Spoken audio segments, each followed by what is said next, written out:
Hi friends, welcome back to my channel. ನಾನು ಚೆನ್ನಾಗಿದ್ದೀನಿ, ನೀವೆಲ್ಲರೂ ಹೇಗಿದ್ದೀರಾ? ಇವತ್ತು ಯುಗಾದಿ ಹಬ್ಬ ಇದೆ. ಎಲ್ಲರಿಗೂ ಯುಗಾದಿ ಹಬ್ಬದ ಆರ್ಥಿಕ ಶುಭಾಶಯಗಳು. ನಮ್ಮ ಮನೆಯಲ್ಲಿ ಯಾವ ಥರ ಯುಗಾದಿ ಹಬ್ಬ ಮಾಡಿದ್ದೀವಿ ಅಂತ ಈ ವಿಡಿಯೋದಲ್ಲಿ ತೋರಿಸ್ತಾ ಇದ್ದೀನಿ. ಬೆಳಗ್ಗೆ ಎದ್ದು ಮನೆಯೆಲ್ಲ ಕ್ಲೀನ್ ಮಾಡಿ ಮೊದಲಿಗೆ ಬಾಗಿಲಿಗೆಲ್ಲ ಮಾವಿನ ತೋರಣ ಕಟ್ಟಿದ್ದೀನಿ, ಮನೆ ಅಲಂಕಾರ ಮಾಡಿದ್ದೀನಿ. ಯಾವ ಥರ ಮನೆ ಅಲಂಕಾರ ಮಾಡಿದ್ದೀನಿ ಅಂತ ತೋರಿಸ್ತೀನಿ.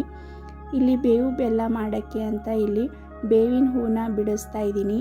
ಯುಗಾದಿ ಹಬ್ಬ ಅಂದ್ರೇ ಬೇವು ಬೆಲ್ಲ ತಿನ್ನೋದು. ಅದೇ ಥರ ಜೀವನದಲ್ಲಿ ಕಷ್ಟ ಆಗಲಿ ಸುಖ ಆಗಲಿ ಸಮ ಪ್ರಮಾಣದಲ್ಲಿ ಇದ್ದರೆ ಜೀವನ ಚೆನ್ನಾಗಿರುತ್ತೆ.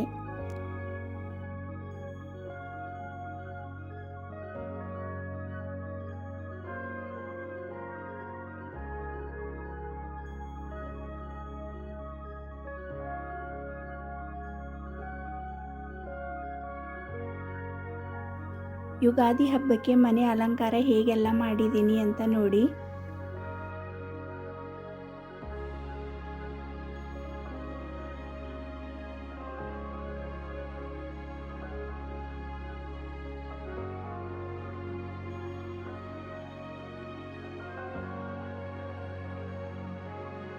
ನಮ್ಮನೆ ಒಳಗಡೆ ಬಂದ ತಕ್ಷಣವೇ ಬಸವಣ್ಣ ಫೋಟೋ ಇದೆ ಒಂದು.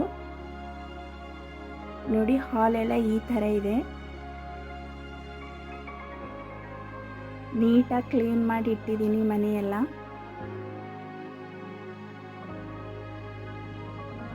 ಇವಾಗ ನಾನು ಗುರು ರಾಘವೇಂದ್ರ ಸ್ವಾಮಿ ವ್ರತ ಮಾಡ್ತಾ ಇದ್ದೀನಿ. ಹಾಗಾಗಿ ಸಪ್ರೇಟಾಗಿ ಗುರುಗಳ ಫೋಟೋ ಇಟ್ಟು ಪೂಜೆ ಮಾಡ್ತಾ ಇದ್ದೀನಿ ರಾಘವೇಂದ್ರ ಸ್ವಾಮಿದು.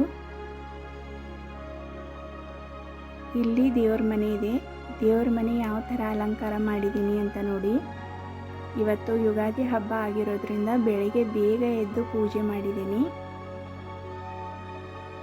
ಇಲ್ಲಿ ಕಾಣಿಸ್ತಾ ಇದೆಯಲ್ಲ, ಇಲ್ಲಿ ಈ ತಟ್ಟೆಯಲ್ಲಿ ಬೇವು ಬೆಲ್ಲ ರೆಡಿ ಮಾಡಿದ್ದೀನಿ. ಅದನ್ನು ಪ್ರಸಾದ ಅಂತ ಅಂದ್ಕೊಂಡು ಅದಕ್ಕೂ ಪೂಜೆ ಮಾಡ್ತಾ ಇದ್ದೀನಿ. ಈ ವರ್ಷ ಜೀವನದಲ್ಲಿ ಖುಷಿ ಜಾಸ್ತಿ ಇರಲಿ, ಕಷ್ಟ ಸ್ವಲ್ಪ ಇರಲಿ ಅಂತ. ಕಷ್ಟ ಇಲ್ಲದೇ ಯಾವ ಜೀವನನೂ ಮುಂದೆ ಹೋಗಲ್ಲ. ಆದರೆ ಸ್ವಲ್ಪ ಕಮ್ಮಿ ಕಷ್ಟ ಬರಲಿ ದೇವ್ರೆ ಅಂತ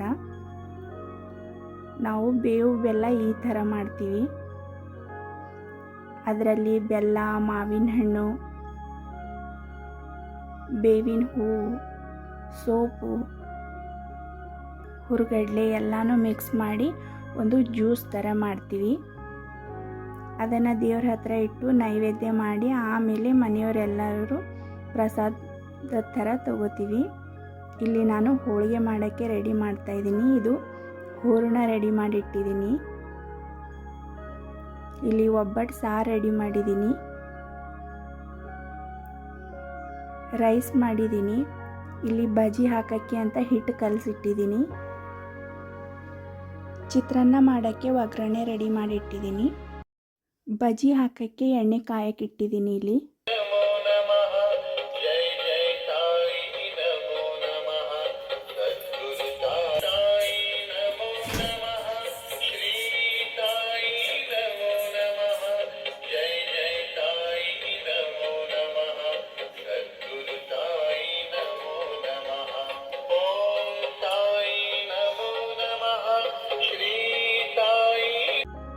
ಹೋಳಿಗೆ ಜೊತೆ ತಿನ್ನೋಕ್ಕೆ ಈ ಥರ ಬಜ್ಜಿ ಚೆನ್ನಾಗಿರುತ್ತೆ. ನಾನು ಕಡಲೆ ಹಿಟ್ಟು ಮೊದಲೇ ಮಿಕ್ಸ್ ಮಾಡಿ ಇಟ್ಟಿದ್ದೆ. ಇವಾಗ ಈರುಳ್ಳಿ ಎಲ್ಲ ಕಟ್ ಮಾಡಿ ಬಜ್ಜಿ ಹಾಕಬೇಕಾದ್ರೆ ಈರುಳ್ಳಿ ಮಿಕ್ಸ್ ಮಾಡ್ತಾಯಿದ್ದೀನಿ. ಮೊದಲೇ ಈರುಳ್ಳಿ ಹಾಕಿಟ್ರೆ ಈರುಳ್ಳಿ ಮೆತ್ತಗಾಗುತ್ತೆ. ಅದಕ್ಕೋಸ್ಕರ ಯಾವಾಗ ಬಜ್ಜಿ ಹಾಕ್ತೀವೋ ಆವಾಗ ಹಿಟ್ಟಲ್ಲಿ ಈರುಳ್ಳಿ ಕಲಿಸ್ಕೊಂಡ್ರೆ ಆಯಿತು. ಇವಾಗ ಎಣ್ಣೆ ತುಂಬ ಬಿಸಿಯಾಗಿತ್ತು, ಅದರಲ್ಲಿ ಬಜ್ಜಿ ಹಾಕ್ತಾಯಿದ್ದೀನಿ. ಈ ಥರ ಬಜ್ಜಿ ಹೋಳಿಗೆ ಜೊತೆ ತುಂಬ ಚೆನ್ನಾಗಿರುತ್ತೆ.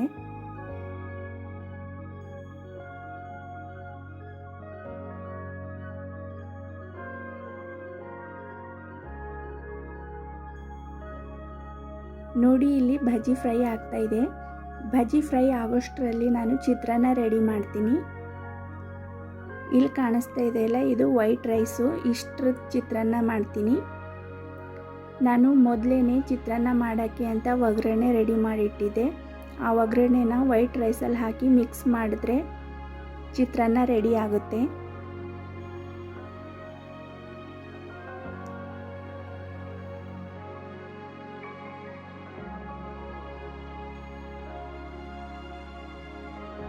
ನೋಡಿ ಚಿತ್ರಾನ್ನ ರೆಡಿ ಆಯಿತು, ಜೊತೆಗೆ ಬಿಸಿ ಬಿಸಿ ಬಜ್ಜಿನೂ ರೆಡಿ ಆಯಿತು. ಟೈಮ್ ಮ್ಯಾನೇಜ್ ಮಾಡಿಕೊಂಡು ಎರಡೆರಡು ಕೆಲಸನ ಒಂದೊಂದೇ ಟೈಮ್ ಮಾಡ್ತಾ ಹೋದರೆ ಅಡುಗೆ ಮನೆ ಕೆಲಸ ಈಸಿಯಾಗಿ ಮಾಡ್ಬೋದು. ಅಂದರೆ ಸಣ್ಣ ಉರಿಯಲ್ಲಿ ಬಜ್ಜಿ ಹಾಕಿ ಬಜ್ಜಿ ಫ್ರೈ ಆಗೋಷ್ಟೊತ್ತಿಗೆ ನಾನು ಚಿತ್ರಾನ್ನ ರೆಡಿ ಮಾಡಿದೆ.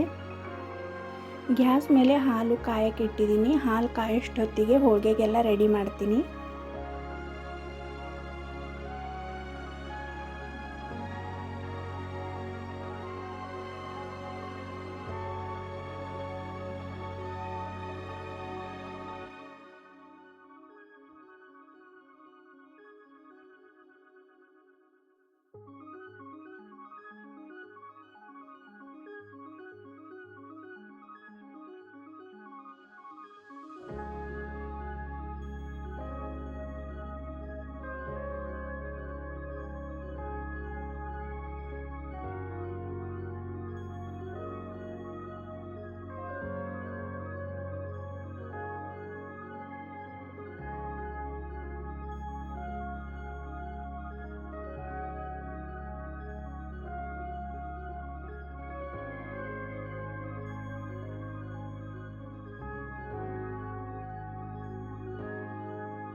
ಒಬ್ಬಟ್ಟು ಮಾಡಿದ ಮೇಲೆ ದೇವ್ರಿಗೆ ನೈವೇದ್ಯ ಇಟ್ಟೆ.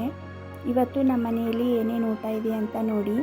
ವೈಟ್ ರೈಸು, ಚಿತ್ರಾನ್ನ, ಹಾಲು, ಒಬ್ಬಟ್ಟು ಸಾಂಬಾರು, ಬಿಸಿ ಹೋಳಿಗೆ, ಬಿಸಿ ಬಜ್ಜಿ, ಇಷ್ಟು ಯುಗಾದಿ ಹಬ್ಬದ ಊಟ ನಮ್ಮ ಮನೆಯಲ್ಲಿದೆ. ಕೊನೆಯಲ್ಲಿ ಒಂದು ಮಾತು ಹೇಳ್ತೀನಿ ಸ್ನೇಹಿತರೆ, ಜೀವನದಲ್ಲಿ ಖುಷಿನೇ ಇರಲಿ ಕಷ್ಟನೇ ಇರಲಿ, ನಮ್ಮನ್ನು ಯಾರು ನಂಬ್ಕೊಂಡಿರ್ತಾರೋ, ನಮ್ಮ ಖುಷಿನ ಯಾರು ಇಷ್ಟಪಡ್ತಾರೋ ಅವ್ರ ಜೊತೆ ಇರಬೇಕು. ಅಂಥವ್ರ ಜೊತೆ ಇದ್ದಾಗ ನಮ್ಮ ಖುಷಿ ಇನ್ನೂ ಒಂದು ದುಪ್ಪಟ್ಟು ಹೆಚ್ಚಾಗುತ್ತೆ. ಕಷ್ಟ ಬಂದರೆ ಕಷ್ಟ ಮಂಜಿನಂತೆ ಕರಗೋಗುತ್ತೆ. ಅದಕ್ಕೋಸ್ಕರ ನಮ್ಮನ್ನು ಯಾರು ಇಷ್ಟಪಡ್ತಾರೋ ಅವ್ರ ಜೊತೆ ಇರಬೇಕು. ನೋವು, ನಲಿವು, ಸುಖ, ದುಃಖ ಅನ್ನೋದು ಇವತ್ತು ಬರುತ್ತೆ, ನಾಳೆ ಹೋಗುತ್ತೆ. ಆದರೆ ನಮ್ಗೆ ಇಷ್ಟಪಡೋರು ನಮ್ಮ ಜೊತೆ ಯಾವಾಗಲೂ ಇರ್ತಾರೆ. ನೋಡಿದ್ರಲ್ಲ ಸ್ನೇಹಿತರೆ, ನಾವು ಯುಗಾದಿ ಹಬ್ಬ ಹೇಗೆಲ್ಲ ಮಾಡಿದ್ವಿ ಅಂತ. ನಮ್ಮ ವಿಡಿಯೋ ನಿಮಗೆ ಇಷ್ಟ ಆದರೆ ದಯವಿಟ್ಟು ಲೈಕ್ ಮಾಡಿ, ಶೇರ್ ಮಾಡಿ, ಕಮೆಂಟ್ ಮಾಡಿ ಮತ್ತು ಸಬ್ಸ್ಕ್ರೈಬ್ ಆಗಿ. ಮುಂದಿನ ವಿಡಿಯೋ ಜೊತೆ ಮತ್ತೆ ಸಿಗ್ತೀನಿ. ಧನ್ಯವಾದಗಳು.